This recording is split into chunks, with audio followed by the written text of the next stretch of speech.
This is Hammett. And Jessica. And you're listening to the Friendly Atheist Podcast. Please go to patreon.com/Friendly Atheist Podcast to support the show. There is a Discord server for this podcast. That link is in the show notes. This should be on YouTube if you want to hear it that way. If you like listening to your podcast visually for some reason. That's not how anything works. There's a bonus episode for Patreons only where we talk about non-religion related things. Usually TV. Yes. And Jessica's like 3 minutes away from dying. I cannot tell right now. I'm so sorry. I literally, since last we spoke, I got immediately extremely sick. That was, if y'all remember, a day after I totaled my car. So I've been sick for 10 days, and then 2 days ago, my laptop just shit the bed. It's only 2 years old. So it's been everything is dying in here. challenging couple of weeks. But before we get started, I need to plug, I was on the Nonprofits, which is an atheist community of Austin show. It's on YouTube. Nonprofits is NONPROPHETS. It's a fun play on words. Get it? You can see that on Sunday, which is May (4th, 5th. Nope, that's June. May. Way to prepare. Way to prepare. I'm doing my best. You're good. And also, New York City residents and listeners, I am going to be in Brooklyn on June 10th. I'm having a little meetup at the Hinterlands Bar. It is owned by, what's that stupid? The Flophouse host, Stu. And so we're going to go there. And please join us. It'll probably be in the evening. I'll give you more details when I'm not dying. Excellent. So hopefully we'll see you guys in a couple months. All right, let's start. We have 2 weeks of news to catch up on, and obviously I don't want to dwell too much on what happened 2 weeks ago versus stuff that happened now. But Alabama had a rough week in the news, eh? Everyone had a rough week and everything now. Let's start with this. This is the dumbest story of the week and also the one I want to talk about the most. Okay. There is a TV show that doesn't appear on TV because that's how TV works now. It's a Christian show. It's called The Chosen, and basically it's an HBO-ified version of the life of Jesus. Imagine the Gospels, but told as a mini-series with sexiness? With no sexiness whatsoever, but like all the side characters who in the Bible have no interesting things whatsoever. Doesn't say you can't give them a storyline. So it's like it's the cinematic universe of Jesus. That's hysterically over funny. Theoretically 7 seasons.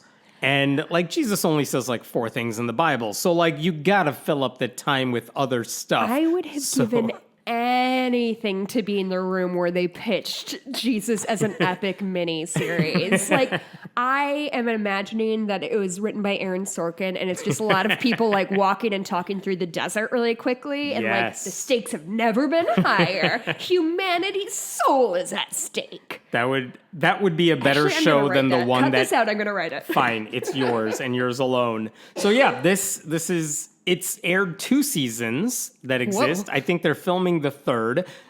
Don't worry, you haven't missed it. Wait, stop. Yep. It's an ongoing series? They're still filming.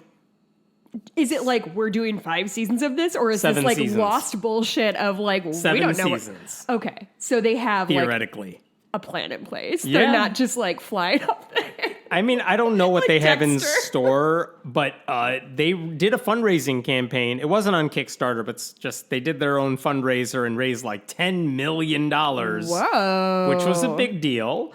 Tell me what it's called again. The Chosen. It premiered in 2019. And like, honestly, the best thing you could probably say about it is it's not the worst Christian TV show I've ever seen. Listen, that's high praise. But that's about it. Like, okay. I promise you, no one is watching this show. Like, if you're a Christian starving for Christian content about Christianity, even then, you're not binge watching the Jesus show. No. But okay. Whatever. The first season's on YouTube if anyone's interested. The second season is, I'm sure, somewhere. I don't know where. Yeah, I cannot figure out where it's airing? I know. Good luck. I spent minutes trying to figure out where it was airing, and even then I'm like, yeah, I'm not sure about that. So anyway, they say we've racked up 200 million views. I saw another outlet that said 350 million views, but also I think that includes like Facebook ads that scroll on your news feed and you see it, and then you're like, nope, just tell me what my neighbor's They'll doing. take all of those views. Yep, that counts as a view. It has a great rating on like Rotten Tomatoes because no critics have seen it. Oh, it's for sale except on Apple for like TV. like 2 critics have seen it, and they're from Christian media, and they were like, "It's fine." And then like all of their fan has also aired one of that review, and of course, so then it has like 100% on Rotten Tomatoes, and they're like, "Yep, see, everyone loves us." I was about to like, say, doesn't yeah, quite it's got work that way. 9.4 on IMDb. Yeah, it seems. Dallas Jenkins is the creator. We'll talk What about Dallas in a name. moment. So anyway, now that season 3 is filming, they're like, time to do another media push and try to get this show in everyone's mind, which is fine. That's what shows have to do. So they put up a bunch of billboards, 70 specifically, across the country that said things like, you see a picture of the guy playing Jesus, and it says like, binge Jesus. Not exactly the so catchiest thing, but cringy. okay. Another one says like, The Chosen, come and see. And it shows like Mary or something. Whatever. The billboards don't do anything for me, but whatever. That's fine. They're billboards for a Right. TV show. If they get your attention, so be it. But then, about a week after those billboards go up, you saw the same billboards, like in the same spots, with like red graffiti on them. And they said things like Chosen sucks. The hoodlums are at it again. Yeah, The Chosen, and then in red graffiti, is boring. Another one said Chosen sucks. Actually, the actor who I believe portrays Jesus, or at least a main actor in the show, posted a picture of one of those graffiti-ized billboards and posted on Instagram, when your ex cruises through town and sees your billboard. Because it was, which is, okay, fine. Like, Chosen sucks. I get it. She's mad. Funny. You also see people drawing, like, mustaches on the characters. Oh, so Jesus is not in this show. No, Jesus is the center point of this show. Who plays him? I don't know, some white dude. Oh, Jonathan Rumi, his name right. is. Oh, yeah. One of the billboards said, get used to different. But the graffiti version of it said, get used to me, the devil. That's how graffiti works. And of course you're watching that and you're like, that's not how graffiti works. No one would vandalize a billboard and say, haha, it's me, the devil. I think my favorite part of this is the one that says The Chosen Sucks, S-U-X, Yeah. .com. Yeah. As if that's how any graffiti works. Yeah. as go to if- the website I created specifically for this show. Yeah, and it's hoodlums because they spelled it S-U-X, Right. which is improper grammar. One of the billboards that was quote unquote vandalized whined about the show's stupid plots. Another one actually used the phrase poopy butts, which I That think is counts very as a swear. funny for me. So again, like, it's not just that they supposedly got vandalized. It was boring, weird, low stakes vandalism. Yeah, it's very stupid. I mean, if you were a real vandal, I'm just saying, had I done this, I would have pointed people to lesser known Bible verses, maybe drawn more scandalous images, maybe just ripped up parts of the sign. I would never do this, but I'm just saying, those things have happened, by the way, to atheist billboards, where like they literally threw paint on it so you can't read it, or crossed off words that would change the meaning of the sign. One changed binge Jesus to binge kale. Yeah, lovely. Ew, So it says, great. parentheses you. So 70 billboards were part of Banksy, this. I think. Yeah. 70 billboards in the campaign. 48 of them got defaced. Quote unquote. And it led to, okay, so obviously you're watching this and you're like, those didn't really get vandalized. And it didn't take long before the people who are not on their mailing list figured out, like, oh, this is part of the marketing campaign Sure. for the show. The show made these billboards, and the show changed the billboards to suggest they Yeah. were vandalized. A marketing play that's been done before and, Yes. and better. Yeah. And the thing is, like, okay, I don't mind the marketing campaign that makes fun of your own thing. I mean, famously, Chick-fil-A I was does just that. about to say Chick-fil-A. Like, the cows begging, begging for their lives by asking you to eat a different animal. It's cute. It's because adorable. cows are tortured. Anyway, I still eat meat. So, like, I get the strategy behind it, but also, if you go down to, like, what are they actually trying to do here? They're trying to promote the idea that their Christian show was being persecuted by these anti-Christian zealots, which kind of goes to show, like, no one would actually do that because Christians aren't persecuted. Correct. And so, like, this idea that people hate you so much, like, buddy, we don't hate you. We don't hate your show. We don't think about your show because your show isn't interesting. No, it is not part of the zeitgeist or the cultural conversation. Nobody cares. Nobody cares. That's the thing. And it's like, oh, you think, like, you're pretending to be persecuted because no one would actually care about your show enough to vandalize your actual billboards. No, somebody vandalized a Yellow Jackets billboard. Then I am hitting the streets. So Dallas Jenkins, like you said, the creator of the show, he actually did a live stream, I think, this week where he said this: I made a big mistake. I want to apologize to you who are watching. There's no one watching. I want to apologize to you who are watching, who saw those billboards as a core, passionate, loyal fan of the show and felt defensive of the show and didn't know that this was us, didn't know that this is part of the marketing campaign. Basically saying, we're sorry we misled you, but also you're pretending Christians are persecuted and people thought my religion is under attack. Like, no, it's really not at all. That is so funny that his reading of it is, you guys were so mad that people vandalized your favorite show. You're so upset about this. Not that like some Christians actually thought people were like vandalizing a Christian thing. Like either he doesn't realize why people are upset or he is... I mean, if you live in a bubble where you raised millions of dollars for your show... Sure. And then you've spent years working on your show, I'm sure you think everyone's watching your show. Have you ever seen like late night talk shows where a B-list actor on a show no one's watching on like TNT comes on and they're like, well, on our show, there's this really intense plot line involving these things. And it's like, buddy, no one knows what you're talking about. Like somebody shows up and it's like Burn Notice season 9. Like, what? I thought that show was on the air 20 years ago. But they don't just say Burn Notice. They're like, remember the plot line on Burn Notice where this thing happens? Yeah. Like, no one knows what you're talking about. Misreading the room. That's what this guy's doing. But anyway, you said the name is interesting because, okay, it is. This guy's dad is Jerry B. Jenkins, who happens to be one of the co-authors of the Left Behind series, which is all to say the idea, the myth of Christian persecution and people coming after you is kind of their family's thing. Oh, it's like a whole family of people who can monetize Christianity, just like Jesus wanted. Yes.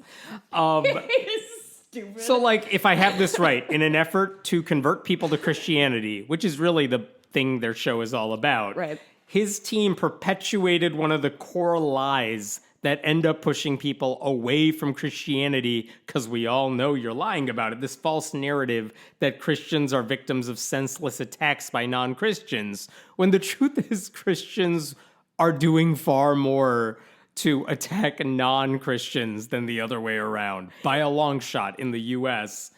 So I'm just happy the show is finally known for something. I'm just skimming through these. Get used to difference crossed out. And it says me, parentheses, the devil. Like I said, it's not, you can't even look at this. Capital D, the devil. I think I saw comments saying like this graffiti is too neat to be graffiti, which it is, because like they computer generated the images or something.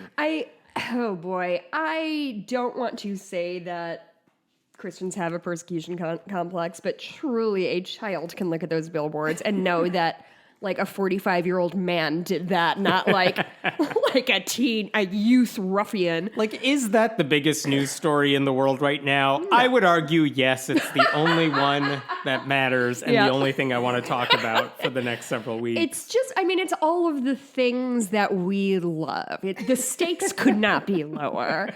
It is like conservatives showing once again they have no understanding of like style or design. It is Christians leaping to the worst possible conclusion over the dumbest thing. Like, it's just everything that makes a really good friendly atheist story. And so thank you for bringing this to us, Dallas Those McCormick. billboards What's his name? Dallas Raines. Jenkins. Who's Dallas Raines? Is that a real person? I have no idea what 70s porn star you were thinking no, of I think it's when you say that. like an LA meteorologist. Oh, okay.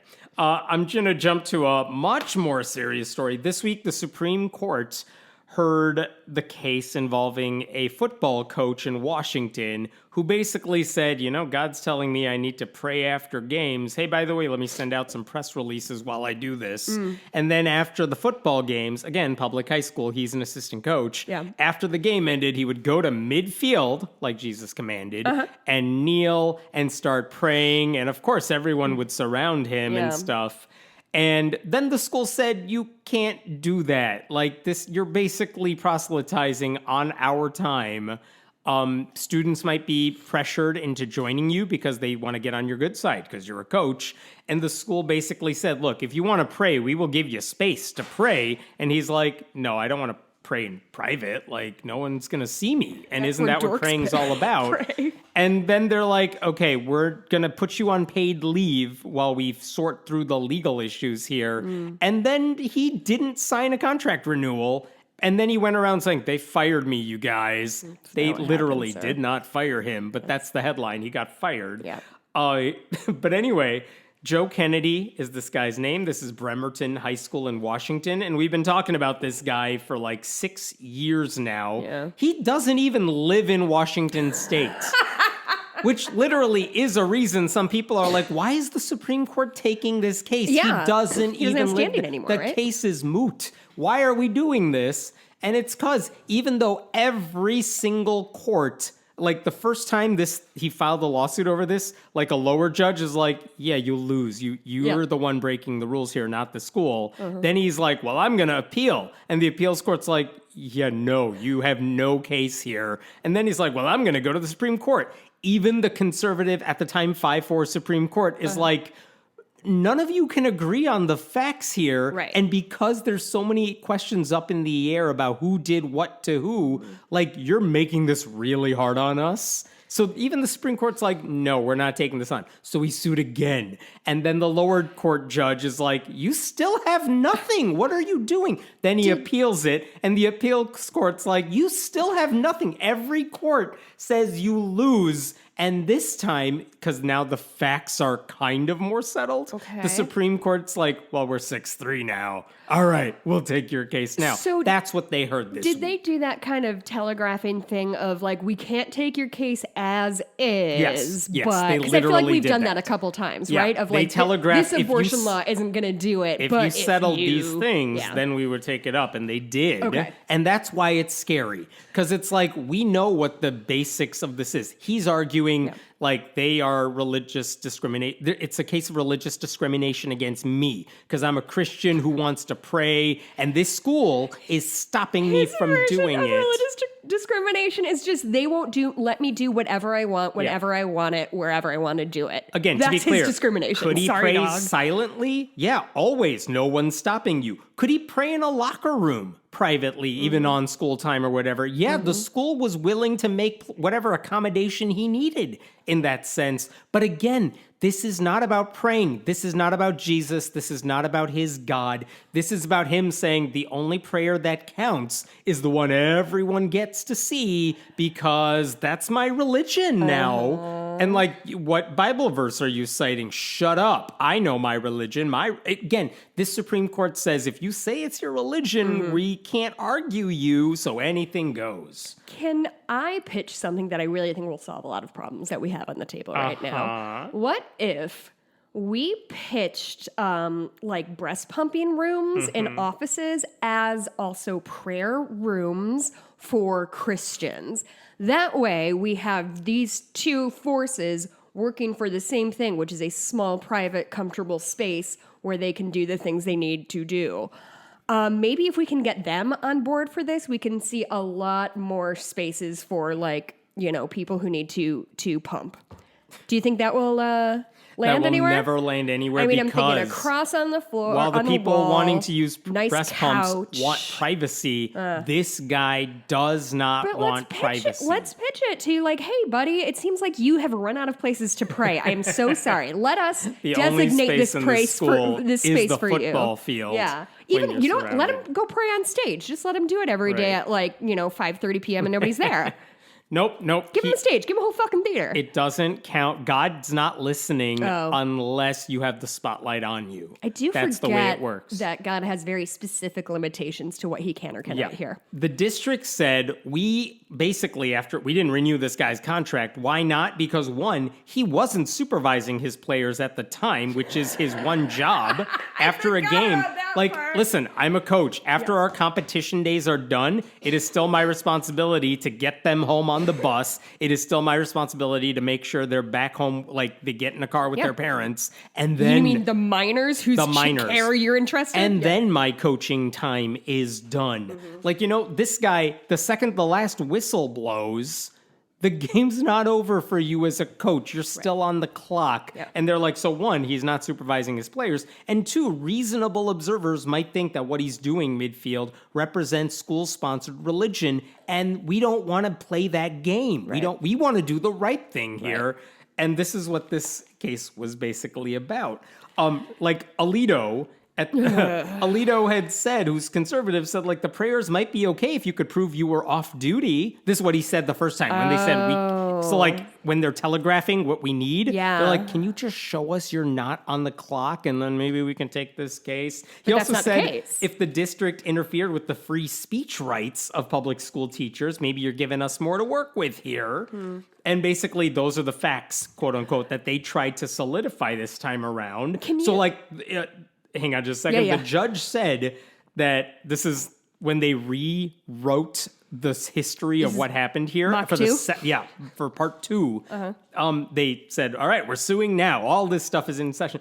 The first judge, the district court judge, said, and I'm quoting here, his prominent habitual prayer is not the kind of private speech that is beyond school control. Yeah, this doesn't count buddy. Still. Nice work. Succinct. Was the district within its right not to renew his contract? Yes, the judge said. The greatest threat posed by his prayer is its potential to subtly coerce the behavior of students attending games voluntarily or by requirement, which is what atheists have been saying, which is what the church-state separation side has been saying. Sure. One of the judges at the appellate level said, although there are numerous close cases chronicled in the Supreme Court's and our current Establishment Clause case law, this case is not one of them. This isn't close. What you're doing is wrong. So what happened this week? By the way, his lawyer with First Liberty, which is a conservative legal group, here's what they said about Joe Kennedy. Nobody should be fired from their job for just being religious. He wasn't fired for being religious. He wasn't fired for being religious. He wasn't even fired. And he wasn't fired for being a Christian. He was fired for this showboating, coercive, everyone look at me prayer that, listen, if a Muslim coach tried to do any of this shit, it would have been shut down forever ago. Oh my God, could you imagine? It's truly, all of these lawsuits are just a dude who has not gotten his explicit way every step of the moment, and he loses his fucking mind. Let me tell you some other stuff that'll piss you off. He said, and this is in every article about this guy, Joe Kennedy, he said, I just wanted to do a, quote, brief, quiet prayer. In the middle of the football field, sir? Yep. He literally promoted what he was doing in local media. He urged his own football players to let the other team know what he was going to do after the game so that they could join him. By the way, that midfield prayer eventually became, and I'm quoting here, a 500-person stampede that injured multiple people. No, I didn't get that little factoid. And it's not like these prayers were after the game. In fact, law professor Carolyn Mala-Corbin said he simply would not have had access to either the team or the football field but for his job. Yeah. So, if he was off the clock, he wouldn't be allowed on the field. So, of course, he was on the clock. Yeah, that's what I was going to ask. As somebody who has been a coach, obviously you guys don't have like set hours, but what is like in your contract? Is it like whenever you're on school grounds, or like how do they prove whether a teacher is on or off duty? Because I feel like that's a nebulous setting because there is no time constriction to when you're a coach. But like if I'm in the school building for practice, whatever time I'm there, I only have the keys because I'm a coach. So if I'm in there, I think it's safe to say I'm doing coach stuff. Right. And if I'm not, we got a problem because why the hell am I in there? You know what I mean? Oh, totally. So again, so the questions when you're listening to the oral arguments this week, it's like, I know everyone pretty much looking at this case is like, of course what this dude did is over the line. Right. The question is, what is this conservative court going to do about it? And they're listening to the questions. Here's what's interesting. Brett Kavanaugh, of all people, asked this. He said, I want to make sure I get this right. He asked Kennedy's lawyer, the conservative lawyer, Brett Kavanaugh, said, okay, hypothetically, I'm paraphrasing here, like, what if a player felt compelled to join Kennedy at midfield because he thought he needed to in order to pray? Like, wouldn't that be a problem? And the response was... Kavanaugh said that. He's like... by the way, Slate even, was it Slate? Or, Slate had a headline that basically said, that was a good question. Here's the headline from Slate. The best question. Reasonable question. Yeah, the best question during today's school prayer arguments came from ... Brett Kavanaugh. And by the way, the response was basically, it's fine. We're not coercing anybody. It's just so impossible to pretend that a coach does not inherently have some sort of coercive ability. The response from the lawyer was literally this. If any coach or teacher does it, coerce these students, shame on them and they should be punished. But again, no one is doing this midfield prayer saying, you guys, you better come join me or else. And this is always subtle. It's implicit. And that's always how they get away with things like this because they aren't willing to like understand like sort of the tacit effect that your coach is going to have or what, like, Jesus, God, you were a high school dork. Like, what dumb shit did you do to try to impress your coaches and your teachers? I mean, I'm thinking of like a lower stakes version of what this is. And it's like, if I knew my teachers, if I had to write an essay for English class, and it's like, but I can choose the topic. Well, if I wanted to, I could choose a topic I know the teacher's going to really like instead of what I want to write about. Oh, I've never done that hypothetically. For my fucking life. But you could. Like, that's the point. Like, you would hope that doesn't happen. Sure. And like, it's not like the teacher is going to say, well, you can write about anything, but really you got to write about this. But in this case, that's the point. It's coercive because he's not saying it out loud. But by the way, Sotomayor and Elena Kagan pointed out that parents said their sons felt pressure to join this coach on the field because he didn't want to get on the guy's bad side. So it's not even hypothetical. This happened. When he said, what if this happened, I wanted to say there's absolutely no chance in hell that it is not happening all the time. And what are the students going to do? Say, well, I feel bad about this. They elided it. They didn't talk about it. God, like I remember I was in a play and before opening night, not through school, through a different place, but it was opening night and all of a sudden I was like in a circle and everyone was praying and I was like, this is terrible. I was like 16. I was like, this fucking sucks. But like, that wasn't my high school teacher. I mean, here's what's scary. The court could say, look, if the guy wants to practice his religion after a game or something, the school can't stop him, even if it's coercive in this regard. And that would open the floodgates to all kinds of Christian coaches leading prayers, doing these showboaty prayers, and students being pressured into saying, yeah, this is fine. I'm going to join you here because, of course, they want playing time. It could lead to scholarships. Like, it doesn't matter about the religious side of things.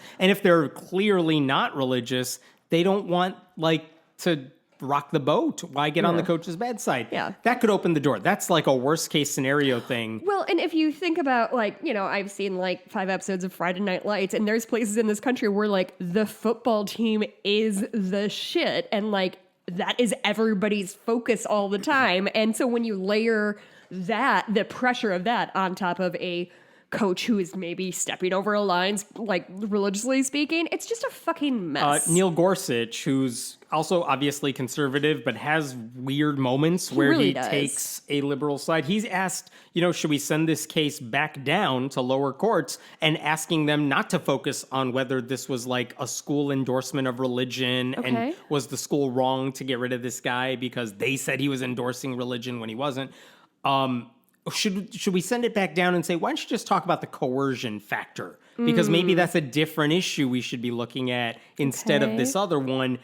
So he's asking about that. Like, there's no clear, the fear is not that this is going to be you're going to get rid of it, or it's like the abortion case. Yeah. It's not that they're necessarily going to say Roe v. Wade is overturned. It's that they're going to effectively make abortion impossible to get in states where you can't get it. Yeah. And that would be just as bad. It's the same thing without saying the words. Right. And that's the fear. Like, what are you going to say here? Are you going to limit it to what this guy did? Right. The Freedom from Religion Foundation even said Joe Kennedy sold his home in Washington and moved to Pensacola, Florida.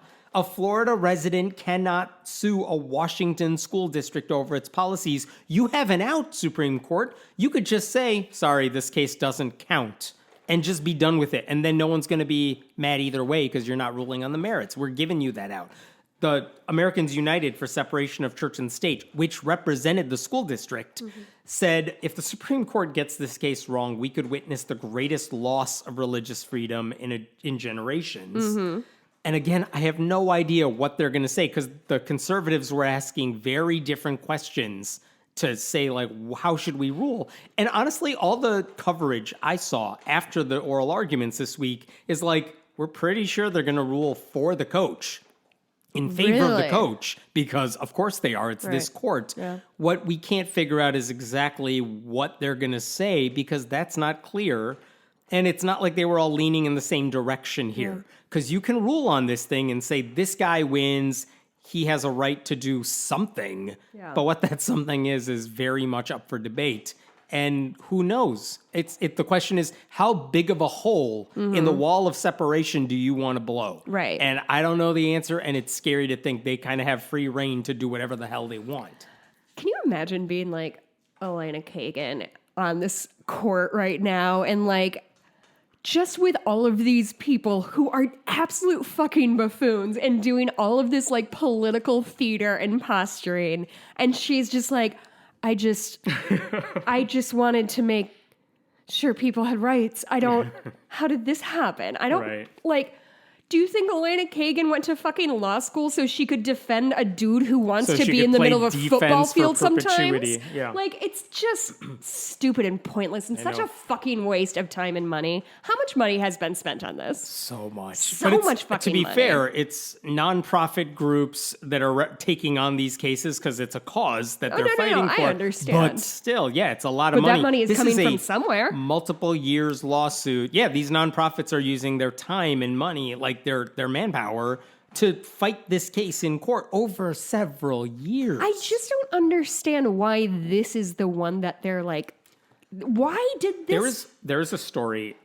Remember the case eludes me, but the case, the Lawrence v. Texas case, that said if people are having, if two men are having sex, it's in the privacy of their own home and stuff. Like, sure. That can't be illegal. They overturned the sodomy bans, basically. Right. And the thing is, if you see the end result of the case, the story was that these two guys were arrested for having sex in their home, and the police came in and gave them a ticket for that. And that was the case. And it's like, that's insane. Yeah. And the court overturned it. When the reality is, one, we don't even actually know if they were having sex.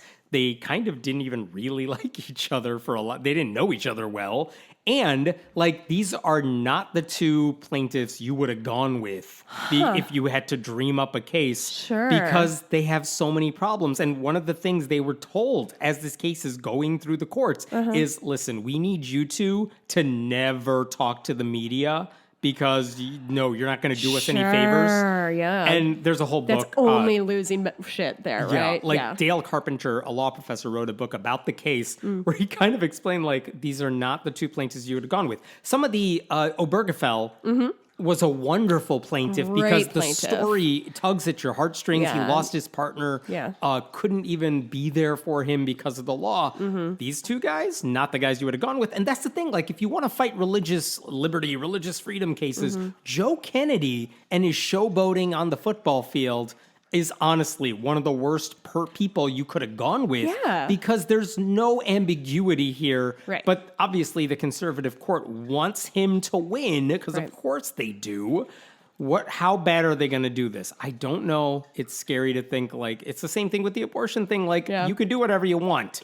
And the scary thing is how many people do you want to hurt? Yeah. That's the question that remains up in the air until they decide what they're going to do. That just makes me think of like when Jodi Arias's defense lawyer was like, I don't even like this bitch, but she didn't do it. Like, they're just like, yeah, bud, I don't know. Yeah, they're terrible. We think so too, but still. I'm going to jump to another. Here, this is a happier story. We'll enjoy this. Happier than Jodi Arias's lawyer making fun of her to her face. Which is excellent. Florida Republicans, as you know, have been on a crusade with Ron DeSantis, the governor, to basically push like a MAGA agenda and everyone. Don't say gay bill and everything. They also basically are trying to coming with that fucking saw, you guys. We're cutting you off soon. They're trying to give public school districts the ability to ban books from the districts if they are considered too woke, quote unquote. How do they phrase it? I don't know. But like, do they frame it around it's too progressive, or is it just anything that you find problematic? If it's challenging I don't know. Yeah, famously, children shouldn't be challenged. Hundreds of books have been eliminated from public school districts across the state because of this. The books are fine, by the way. They might be controversial. They may have scenes in there of gay people like exploring or rape or incest because those are themes that occur in classic novels.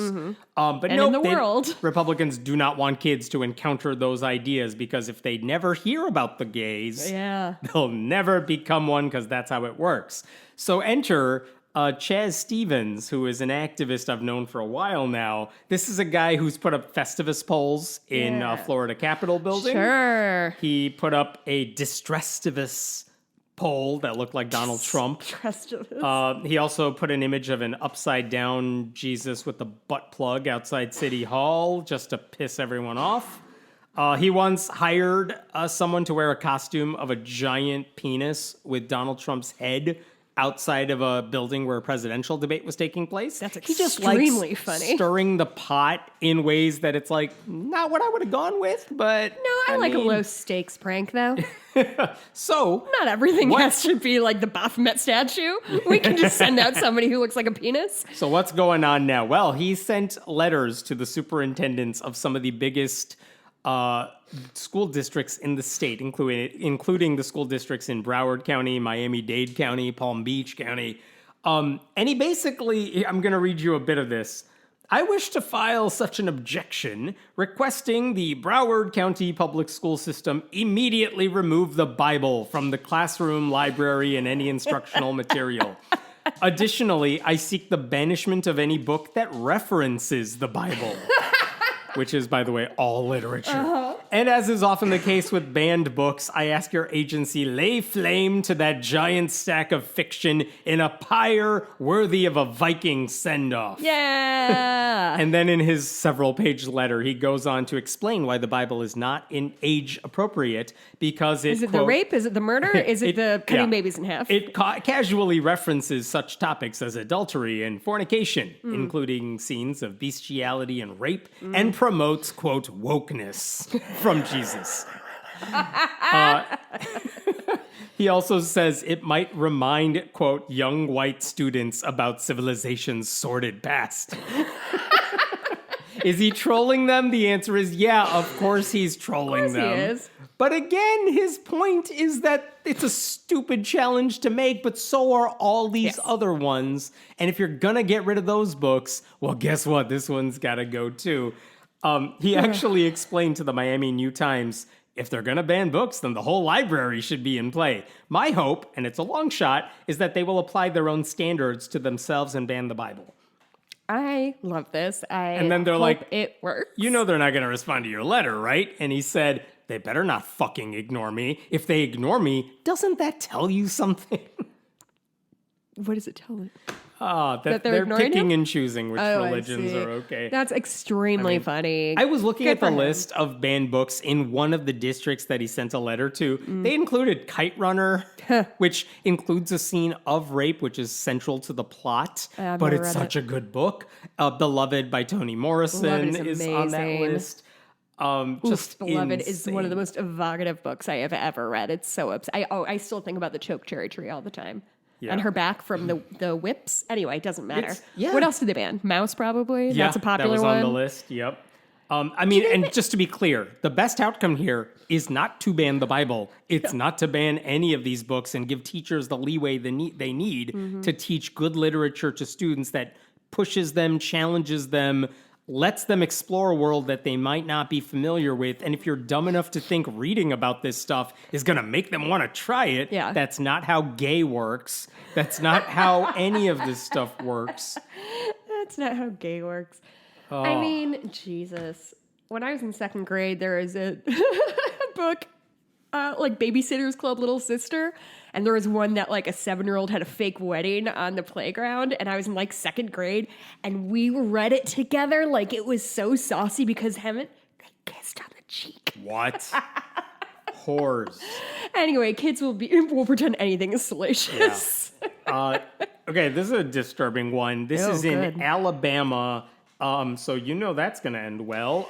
There's a woman named Elena Browning. Mm-hmm. She has a child with her husband. They have a stable income, a nice home. They've been foster parents in the past. On paper, they're like, if they wanted to adopt a kid and you were the agency, you'd be like, oh my God, everything looks amazing on paper. No red flags. Please adopt, because a kid would be safe and loved in your home. Yeah. And that was the idea. They have a biological child. They have foster kids. They said, we feel like we could do more. We want to adopt a kid. So they knew it was going to be complicated. It always is. But they were qualified. But it turns out they reached out to the Alabama Family Adoption Services, which is actually a private child placement agency. But also, it was one of the few that was not faith-based. And in Alabama, even faith-based adoption agencies that are private, they still get state money to do the work. Right. Because Alabama, like any state, wants to see kids adopted. And if Christian families are able to facilitate that, fine. Here are the rules. Go ahead. You can use your faith to guide you along the way. Right. But also, help get these kids adopted. Right. There's issues I have with that system, but okay, that's the system we have. So she reaches out to Alabama Family Adoption Services saying they're not a faith-based company. That's good because we're not people of faith. And they basically go through and they say, we want to adopt. Can we work with you to get the process started? And she said up front, because why hold this back? They said, is our non-religiosity going to be a problem? I think her husband's an atheist. She's agnostic. But that's about it. Like everything else is there. She was told by the woman running it, Susan Wyatt, I'm sorry, we could not work with you. We're not specific about one's faith, saying you could be anything you want. But the biological families that we work with do request that our adoptive families have a spiritual life. And I want to unpack that for a second. Yeah. The lady running this place is saying, listen, I don't care, but it's a waste of our time to work with you, basically. Not because we have anything against atheists, but because all these women who have babies and give them up for adoption, all of them say, put my child in a home with people of faith. One, because it's Alabama, that's going to be a typical thing you're going to hear.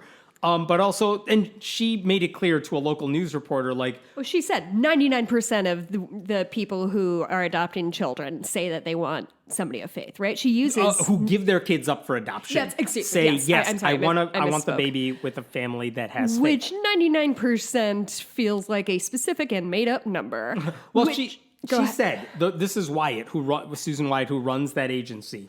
She said, in the cases that we found in 36 years, most 99% was my number, not hers. But she said most... There's a quote from her that says 99% okay. Most somewhere. of our mothers come to us asking that the adoptive families have a belief system. We've placed children with Jewish families. We did have an Indian family. Yeah, that at one brown point. family. They're not racist either. She added, I don't think we've ever had a Muslim family. Basically implying we wouldn't have a problem with it if someone was cool with that. We just, in Alabama, don't have a lot of Muslims coming to us. Yeah.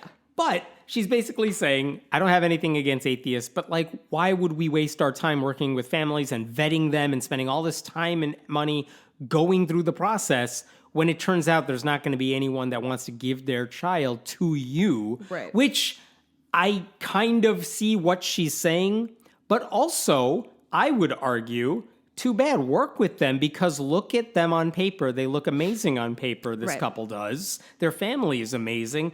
And I think if a lot of mothers knew, hey, your kid that you're giving birth to right now is going to be in a loving home with these resources and this couple, even they might just say, oh, you know what? I used to think family of faith was high on the list of things I need. But you know what? This family seems amazing and that might be fine. By not presenting that option to people, I think people have this assumption faith is a virtue. I want my kid in a godly home because that's going to be good for the kid. Yeah. And they don't realize, no, it's fine. You can be with a godless home and they're still going to be loved and raised with morals and values and all of that. And by not presenting that option to adoptive to parents giving their kids up for adoption, you're basically not giving them a choice and then coming back and saying, no one wants this. Yeah. It's you don't know that. It's like selling people cherry Coke when they're only used to Diet Coke or they don't know they want it. Give them the option, let them try it, and guess what? You're going to find a lot of people like it. And her unwillingness to even take this case on is just perpetuating that stereotype of, oh, atheists aren't adopting, atheists aren't good people because they're not even let in the door. I want to read the quote. So this is in response to Browning's allegation that she was discriminated against. Wyatt said, well, and Hammett, don't worry, this is going to be cool and chill and reasonable.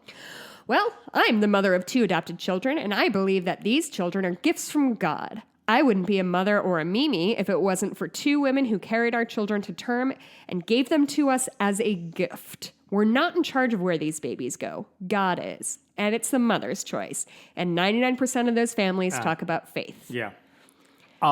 Let me add one more thing to that mix. Kudos to Lee Hedgepeth of CBS News, a local affiliate there, because Lee asked Susan Wyatt, well, theoretically, if you had an adoptive family giving up a child, if a birth mother wanted her child to be placed in a secular home, then you would be fine with it, right? Uh-huh. And the answer there at that point should have been well, yeah, if they told us they wanted it, of course we would help it. Right. That's not what Susan Wyatt said. Oh. She said she's unsure whether her agency would facilitate an adoption for a birth mother who, for example, expressed a preference for a non-religious home. She and her husband, who co-owns the agency, would have to discuss the issue. Giving away the game right there. What is there to discuss exactly, do you think? What you're saying is it's not about the birth mother's preference. What you're saying is maybe you have a preference and maybe you don't like atheists and you don't think they're good people and maybe you need to what's figure the end that result out. of this? The end result is you have a family that wants to adopt a child that would be excellent. Again, on paper, they look like the sort of family you wish would adopt kids because they're amazing. And you're going to say yeah, no, you're just off the list. Yeah. That means one kid's not getting a family that could really benefit all sides involved. Yeah. It's not that the kid won't get adopted by somebody necessarily, but I'm just saying you're taking a perfectly good family off the list because you have your own prejudice in mind. Yeah, and I think basically there's no children in need of homes in the United States, specifically in the American South, right? There's no children who are in desperate need of a loving family who can take care of them and give them the stability they need. So it makes sense that we take off perfectly good candidates because there is just an infinite number of functional homes with appropriate parents who won't abuse the children and will actually give them some kind of good life. So infuriating. So good for Alabama. God, just like Jesus would have wanted. I think his big quote was, "Bless the starving child as long as their parent is Christian, because if their parent is atheist, then fuck them. Was that what he said? I think that's the motto of the state. Okay. Well, that's neat. yeah. That's nice. You know what we didn't talk about that happened like 2 weeks ago? That Is it the Devil Club? No. The no. Satanist? It's the Christians who sang on a plane. Did you see this? I thankfully saw that and thought to myself, thank fucking Christ we're not recording this week, because all you we would have talked cannot about for pay an me hour. enough to listen to this motherfucker with his guitar. Yeah. So the story is the video that was circulating online was about 30 seconds. I still haven't watched it. You're not missing anything. It's 30 seconds long, and basically you see a TikTok or different forms of the video where on a plane that is in midair, you see like a Christian in the aisle singing and another Christian in the aisle with a guitar out singing worship music. I would be out and then that emergency window so fast. Chorus of people standing up in their seats. I assume seatbelt sign is off. Chorus of people standing up, singing along. And as the camera's panning, the subtitles put on there by the people posting this, worshiping Jesus, 30,000 feet in the air. And like, we are doing this, and then you see one dude with this look on his face, like, what the hell is going on? He's so angry about this. Furious. Yeah. From everything I've seen, this was not because this is the excuse I heard from some people. Maybe this is a charter flight taking a mission trip overseas. Oh, I assume it's a mission group of some kind. They are. But the plane was not like private plane bought by a mission group to send Christians. So like, of course, it's all Christian all the time. There's regular humans who like silence on that plane. That's what it is. And it's like, listen, if a baby cries on a plane, that's the dude's reaction in the seat who's like, what the hell's going on here? But a baby can't control it. Yeah. The dude with the guitar absolutely can control himself. And what I was trying to figure out is like, okay, let's assume for a second everything they did was legal and they had approval. One of the things they said... what airline was it? That's a good question. What I have heard, but haven't been able to fully confirm, is it's called EasyJet Airlines, which is something in Europe, like one of those... like a Ryanair kind of, like those cheap flights that they have out there. But one of the TikToks said, like, we asked... It was in Europe. Yeah. We asked the flight attendant if we could do the song on the plane, and she said, I'm paraphrasing here, she said, let me go ask the pilot. And the pilot said it's fine, and then he announced them over the intercom system, and then we sang for everybody. I would fling myself from that plane. I would be like that episode of The Twilight Zone where William Shatner just loses his fucking mind. That would be me. Or, have you ever seen Animal House? Is that a long time ago? You know the thing with John Belushi? That is... Whoops! Mixed him up. John Belushi, and the guy's playing the guitar, and he smashes the guitar. That would be something. Yeah. Or I would steal it. I would just steal that guitar. I heard many Animal House references with this story. That wasn't an original. Some of the questions, a lot of people thought about that. Yeah. Some of the questions with this, like, one, who thought this would be a good idea? Why aren't you able to read the room? Because all I see... Shut up ever. Yeah, I only see the dude with the look on his face like I want to die right now. And they missed it entirely, apparently.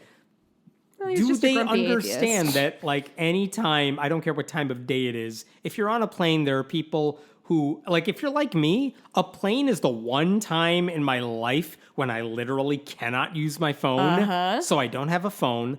I might sleep. Yeah. I sleep a lot on planes. I don't care what time of day it is. I read. I might read. Like, that's my calm time. I don't want to talk to the person next to me. It's lovely. Absolutely not. But apparently they're like, nope, sing loud Christian music on the plane. Do they know the music they're singing is not enjoyable off the plane? Like, is it bad? It's not Is it like great. 3-chord garbage? Yes. Okay. Also, like, okay, if you had a choice between listening to them on the plane and if they just handed out like free tickets to a concert they were doing, I would set no them on one would fire. take it. No one would take it. They don't get that. Like, what would their reaction be if non-Christians ever pulled that shit? Ilhan Omar, the congresswoman, posted like, I'm going to try this next time I'm on a plane. What do you think the reaction's going to be? I saw that. It's so... God, I just... Forget singing. What if Muslims got up on a plane and said, hi, everyone, we're Muslims? What do you think the reaction would be to that? I'm just thinking about when I was in high school and my friends and I would take like the Amtrak into the city and we would like sing on the train. Yeah, we hate you. Yeah.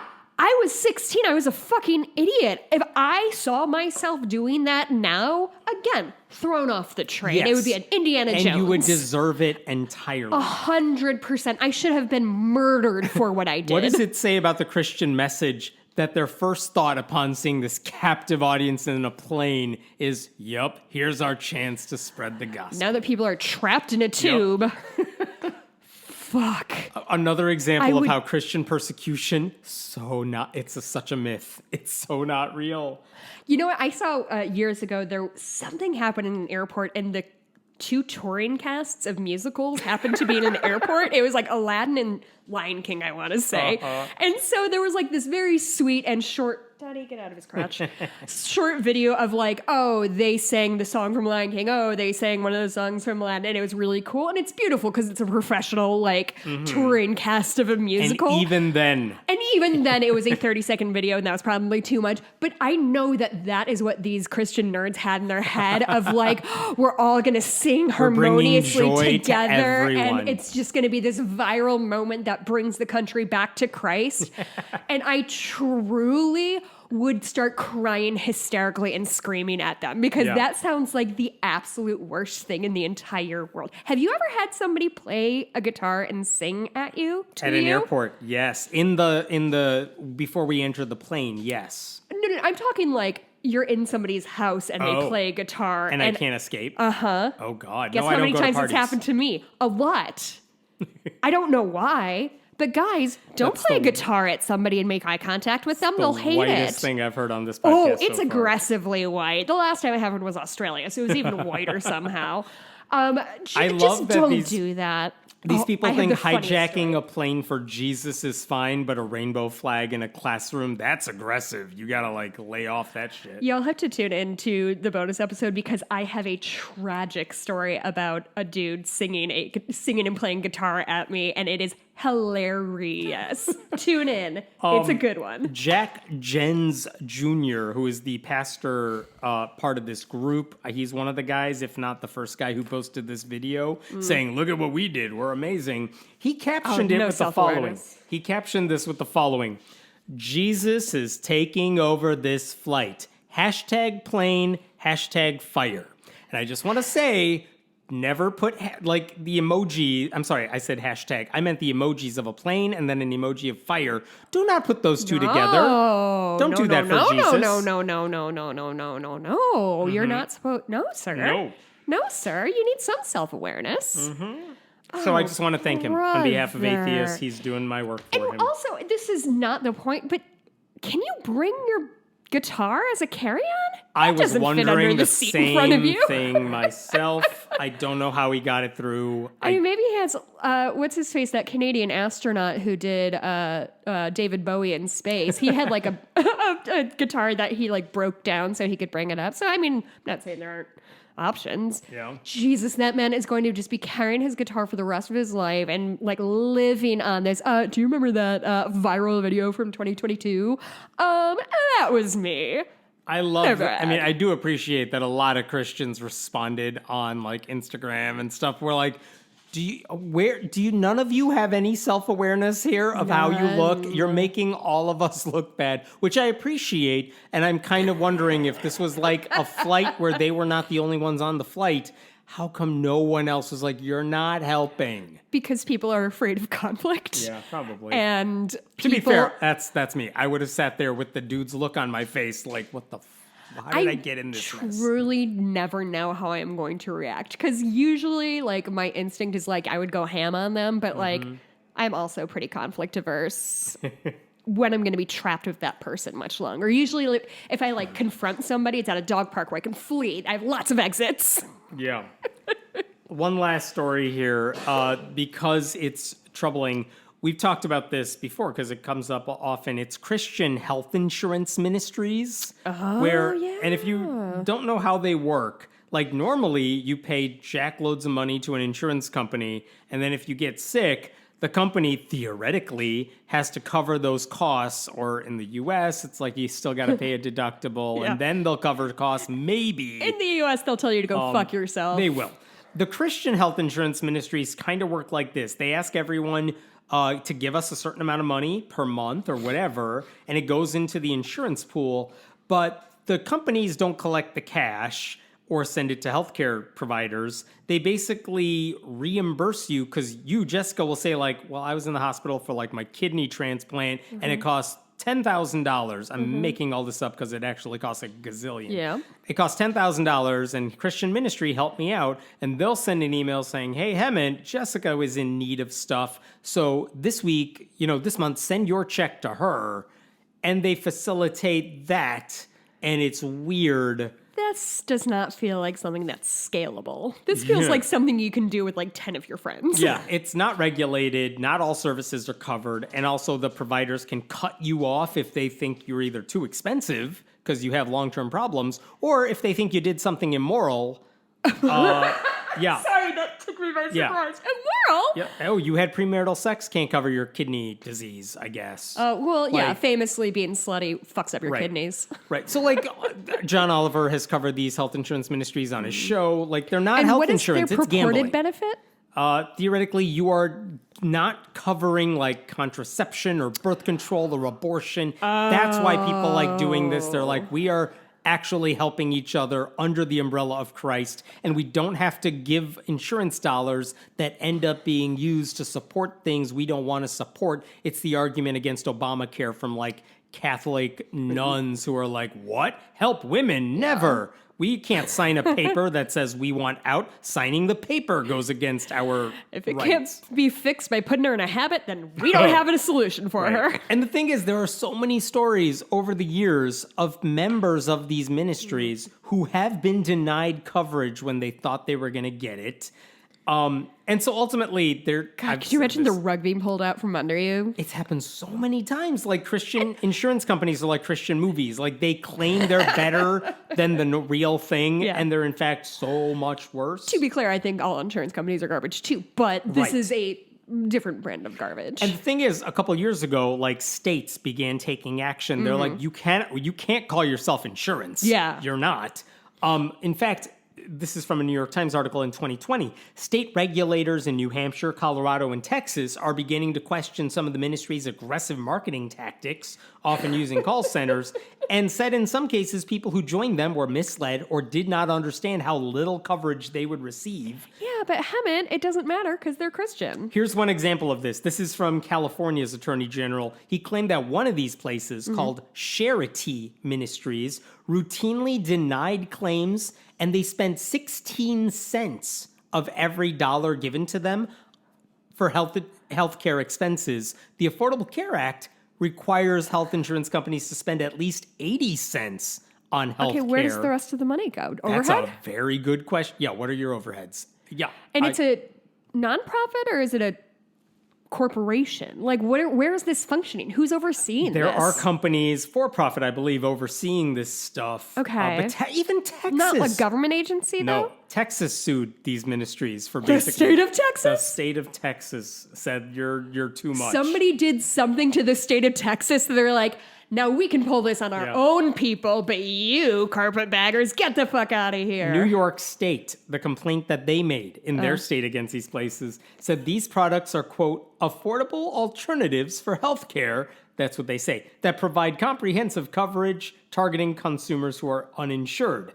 But every aspect of their marketing, quote, leads consumers to believe they have purchased legitimate comprehensive health insurance coverage. Right. Members are issued membership cards, and Trinity maintains a network of providers and provides a search function on its website for participating providers for consumers to search. Like, you could easily be misled into thinking this is a legit company that just happens to be Christian. And New York's argument is, but they're not. They don't do the things an insurance company is supposed to do by law. Okay. So they're deceiving people. It's fraud. So there's lawsuits in Texas, So many California, states. and New York, the big three. And this is the reason I bring it up this week. Okay. There was an article in Christianity Today, again, evangelical publication, that basically pointed out that Charity Ministries, one of these big companies that oversees a lot of these types of frauds, they officially dissolved in December. Court liquidation documents filed in October, and I guess were made public now, state that the ministry held over $300 million in unpaid member claims. Wow. In fact, the 300 million? This is money that people had said, I need you to pay this for me, and they still haven't paid it out. So they yet. have paid out of pocket and are waiting for the reimbursement, this check to come and in. It hasn't come. Charity's former president and board member, Joe Guarino, who resigned in August of last year, said he had no idea how the amount of unpaid requests went up 6 times from the original $50 million that the board knew about months earlier when they said, we need to dissolve our company and declare bankruptcy and stuff. And he's like, oh, it's not $50 million. It's actually $300 million. And this is the part I really wanted to get to. This is listed in Christianity Today's article. That means for this one company, Charity, we are talking 10,000 families or more with unpaid bills totaling at least over $50 million and possibly way, way more. And they're not going to get a dime because they participated in a Christian fraud instead of going with a legit, albeit stupid because insurance sucks, but because they didn't go with a legit insurance company, they went with the Christian one. Guess what? They're paying out of pocket for everything because they were scammed by these people who convinced them they were doing something Jesus would have wanted. Wow. It's I mean, preying on people via their religion is a pretty fucked up thing to do. And oh my God. Christianity is this the same Today guy noted who did the Fire Festival? Because it's the same vibes of nobody has told much. this person no in their entire life. Yeah, very much the same fraud. Christianity Today also noted that Alira, A-L-I-E-R-A, Alira, which is another company that runs these things, they were found guilty of fraud in November. They were forced to declare bankruptcy, and they had to pay back millions of dollars to consumers, but millions of dollars doesn't cover what they were on the hook for. Really? So they did. They have to do it, but that's still going to leave a bunch of people screwed over because they trusted these Christians who said they were doing it. And again, this goes back to what we were saying a second ago. Evangelical communities often say that if you offer a Christian version of anything, it ought to be better than, the secular version of it. It's never the case. Yeah. Never. Is there a version of this sort of scheme, I guess, that is legal? Like, did they take a functioning idea and just fuck it up? Or is this always going to end in because people there's being no swindled? Individual mandate for people to buy insurance? You can always gather a bunch of your friends and say, let's just cover each other and we'll call it insurance. Again, the lawsuits against these companies, it's not saying you can't do this in theory if you did it well. Okay. But you're not. But you're not. You're defrauding these people because you're making them think they're getting insurance, but you're not. It's not insurance. It's gambling. You hope you'll get it back, but you might not. It's interesting, and I don't know much about this, but I'm curious why or maybe why are the states suing and not like a class action suit, like on behalf Every of the state seems to have different rules for how they can go about doing this stuff. So that's why you're seeing a bunch of lawsuits from different states specifically representing the people in their state. I see. Okay. I think. Don't quote me on that. Sure. But, the bottom line is these states are like, you're gambling. Yeah, it happens to be a Christian ministry. Yeah. But really, we're going up against fraud. And you're doing it in the name of faith. And again, the bottom line here is companies that claim to be good conservative Christian companies and duped these gullible families. And I've seen many comments like, well, fuck them. They trusted these people. That's their fault. Yeah, I know. I kind of sympathize with that argument. But also a lot of these people don't. But they just trust you because you say you're a person of faith. Yeah. They put their trust in these companies. Yeah. And they didn't realize they were getting fucked over, and they're going to end up voting for the sorts of people who allow that sort of thing to happen too, and it's frustrating. But again, don't take your frustration out on the families who get screwed over. Take it out on the Christians who said, yeah, we're going to do this, and we're going to screw everyone over, and anyone who's perpetuating that. That's whose fault this is. It's not the families who got duped into thinking this is the good Christian thing to do. Yeah. Roll your eyes at them. Yeah. But blame the people who made this happen. Do you think that this is a case of people who always had bad intentions using Christianity as a guise to dupe people? Or do you think this is people who set out to do something good and just don't have And they were totally over their heads. Exactly. They had no idea Do you what think they that's were what it getting is? Do you into. think Probably, best case scenario. They were well-intentioned and didn't realize what insurance does. I do. And I mean, I do think that's sort of like a theme in our society because there's an episode of Superstore where they basically try to do like an employee healthcare thing and they accidentally make a Ponzi scheme and like it's the whole plot is just we just thought, okay, well, I'll put in $20 and we'll pull out. And it's so much fucking remember Trump? Whoever knew healthcare could be so complicated. People but everyone who has tried to do it. Yeah. Oh, it's wild. Watch that episode of Superstore. It's very uncomfortable. Oh, sorry. One last thing that I didn't want to skip, even though we're running long here. There was a survey that came out in Canada. It's by the polling group Angus Reid, which does a lot of polling in Canada. But basically, they asked people who belong to different religious groups.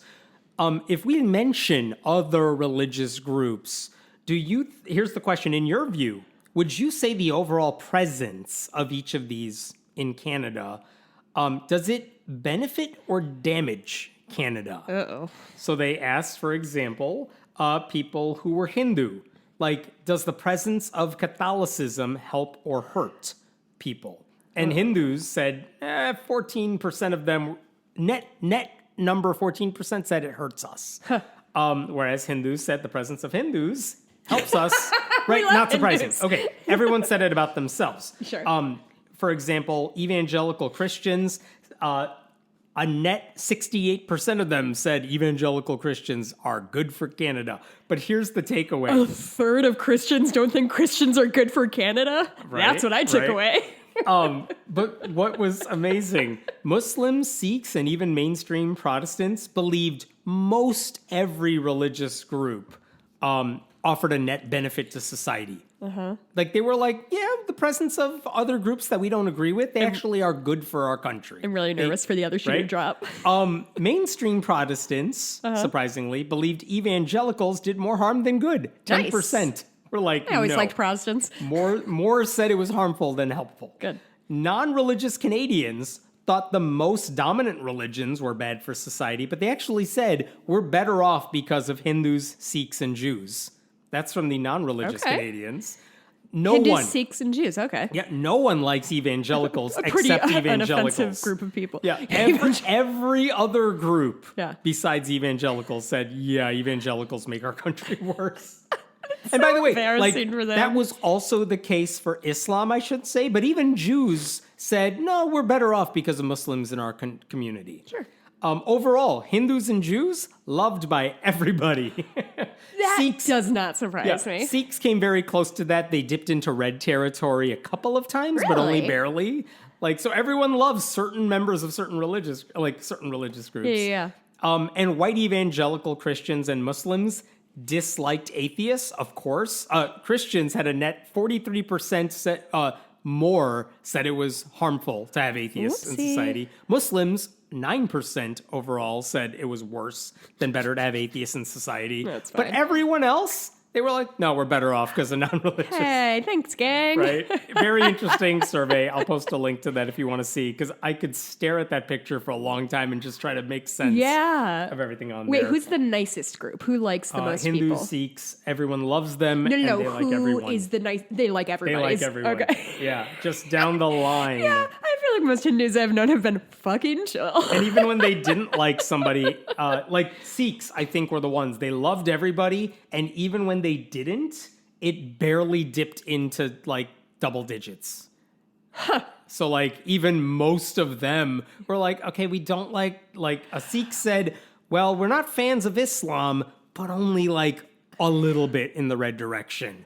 But that was lower dislike than like all the other groups. So. I feel like there was a phase like right after 9/11 when like, Canadian Sikhs are like the coolest. The cool, like I feel like everybody discovered that Sikhs existed because after 9/11, everyone was being like racist against Muslims, but they kept attacking Sikhs because they wore the turbans, and everyone was like, "Hey guys, those are the good brown ones, okay? Yeah, leave the Sikhs alone. The Which is still Muslims are the racist bad as ones." fuck. But It's also during the terrible. pandemic, they have Sikhs in their government. And like some of them are just like, I got vaccinated. Let me do a dance for you.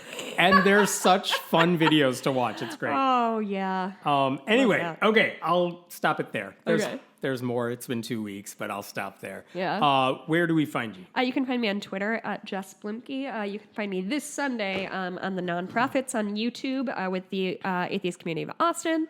My Etsy shop is Bitches Get Stitched Done. Hemant, where can we find you? I am at Hemant Meta on Twitter, at least for now, until Elon does something. I don't know. Golly. We have to talk about that. Add that in that afterwards, post yeah.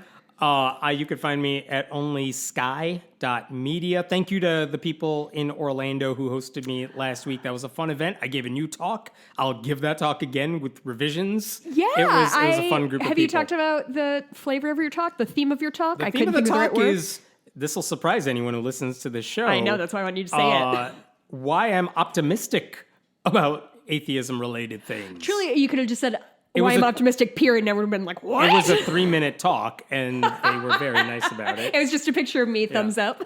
I cannot tell you how many people said good things about you to me to convey to you, as well as people who are like, I've never heard you speak this slowly because they listen to the podcast sped up. Which I appreciate because I do the same thing. That's really nice because normally when I'm in public, it's people asking, not say, they're just like, is Hemant here?